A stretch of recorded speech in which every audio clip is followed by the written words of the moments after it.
tawagin si Sir Paulo Marcoleta.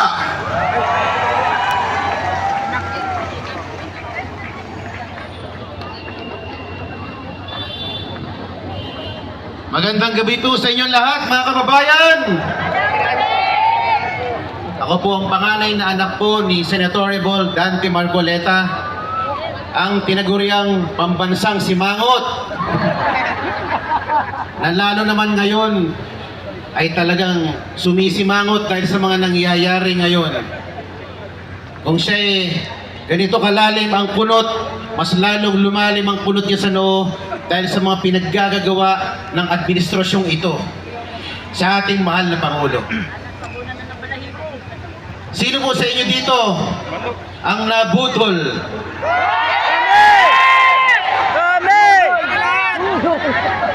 Malamang karamihan sa inyo dito ay nabudol noong 2022. Nung nagkaroon ng BBM Sara Tandem Unity. Akala natin, si BBM will redeem their name. Because for 37 years, ay sinira ng kanilang mga kalaban sa politika. Sabi nila, never again. 37 years silang sinisira ng mga kalaban. So, sa ating paniniwala, siguro naman pagbubutihin ni Pangulong Bongbong ang kanyang pamumuno. 2022, lumipas ang 6 na taon. Nag-aantay ako. 2023, nakanganga pa rin ang mamamayang Pilipino. Ano na, President Bongbong? Nag-isip ako, baka naman naghahanda pa. Baka naman naghahanda pa ng kanyang matindi na launch at paglilinis ng kanyang pangalan. 2024 at ngayon 2025 na. Ano nangyari sa bansa natin? Masasabi niyo ba ng Pilipinas ay mas maganda ang kalagayan ngayon kaysa noon panahon ni Pangulong Rodrigo Duterte? Sa huling survey po, 61% ng mga Pilipino inaamin nila na sila po ay mas mahirap ngayon kaysa noon. Tatanungin ko kayo, mga kababayang Pilipino, kaya niyo pa bang tumagal ng 3 taon? Hindi! Kaya niyo pa ba ng 3 taon na panibagong paghihirap? Hindi na! Akala kasi niya, popular siya nung nanalo siya ng 2022. Hindi niya alam, nanalo lang siya dahil siya'y umangkas kay Sara Duterte.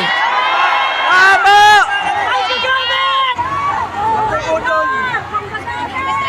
Hinihintay natin, ano bang gagawin niya sa bagong Pilipinas?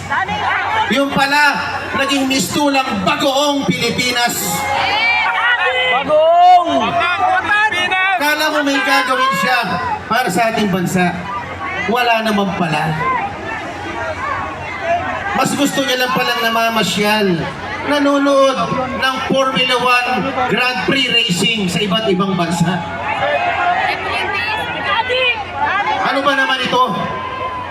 Ito ba ang gusto natin na Pangulo? Akala siguro niya, 2022 nga nanalo ko. 37 years lang sinira. Ang pangalan ko, nanalo pa rin ako. Dadaanin ko lang ito sa magandang marketing at social media. Makakabalik na naman ako. Tama ba yon? Hindi! Papayag pa tayo mga Pilipino? Hindi! Madadaan pa sa social media pag nagugutom na ang mga Pilipino? Hindi! Hindi siguro. Matalino ang mga Pilipino. Tama! Okay. Tama! Sorry, I'm carried away, Ma'am Hana. Ang sasabihin ko lang po, gaano man kadilim ang panahon ngayon, hindi mananaig ang masama hanggang sa dulo. Sa huli, magtatagumpay ang katwiran at kabutihan. Maniniwala ba kayo na sa dulo ay lalaya din ng ating pinakamamahal na Pangulo ng bansa na si Pangulo Duterte? Oh, lalaya!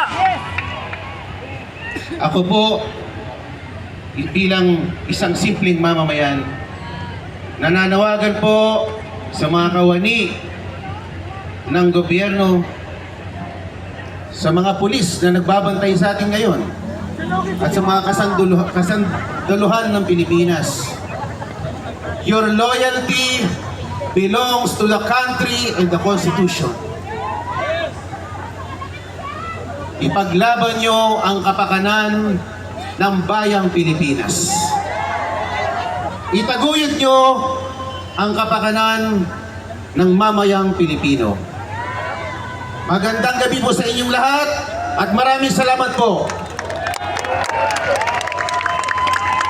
Maraming salamat, Ginoong Paulo Marcoleta. Sa mga sandaling ito, isa pa sa mga supporter ni Tatay Digong ay mangungusap sa atin.